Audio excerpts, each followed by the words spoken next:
کنکوٹ سے خبر دیں گے جہاں پہ آج سن غلام نبی میمون کی میڈیا سے بات چیت کے ضلع کشمور کوٹھی اور شکارپور کچے میں اغوا کی وارداتیں 12 سال قبل بھی تھیں 2015 میں ہنی ٹریپ کے واقعات پیش آئے تھے انہوں نے مزید کیا کہا آئیے آپ کو سنواتے ہیں ایک فینامنا تھا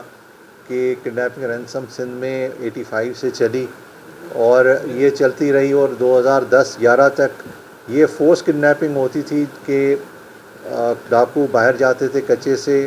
لوگوں کو زبردستی اغوا کرتے تھے اور اسی طرح سے فورس کڈنیپنگ کے ذریعے سے وہ اس کو کچے میں لے کے جاتے تھے۔ اس کے بعد ایک نیا سلسلہ شروع ہوا جس کو ہنی ٹریپ کہتے ہیں، یا کسی طرح سے ان کو ٹریپ کر کے وہ لوگوں کو بلاتے ہیں اور اس طرح سے پھر ان کو اغوا کر دیتے ہیں، اور یہ کوئی 12-13 سال چلا۔ اور اس میں کچھ ٹائم بیچ میں ضرور جب تھوڑا سا ایکشن ہوا ڈاکو کے اگینسٹ تو اس میں کمی آئی، ادروائز فورس کڈنیپنگ آپ کی بند ہو گئی۔ آپ تو یہاں پہ رہتے ہیں، آپ کو زیادہ آئیڈیا ہوگا، فورس کڈنیپنگ کا کوئی اس طرح کا بڑا فریکوینٹ انسیڈنٹ آپ نے نہیں دیکھا ہوگا۔ جب سے ہم نے ان کے اگینسٹ ایکشن کیا، بڑے بڑے ڈاکو مارے گئے، اور خاص طور پہ ہم نے بند پہ پکٹس لگانا شروع کی۔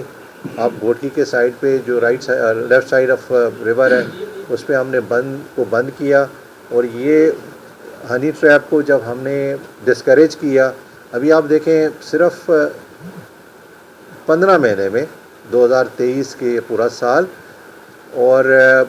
یہ جو 3 مہینے گزرے ہیں 2024 کے، 529 بندے ہنی ٹریپ سے ہم نے بچائے۔ یہ بچے کیوں؟ کیونکہ ابھی ہماری ڈپلائمنٹ ہے، ہم ایکٹیولی ان کو اس پہ کام کر رہے ہیں کہ بھئی کوئی بندہ اس طرح سے آتا ہے تو ان کو ہم گائیڈ کریں کہ بھئی وہ جو کام کرنے یہاں پہ آیا ہے وہ نہیں، ایکچولی وہ اغوا ہونے آیا ہے۔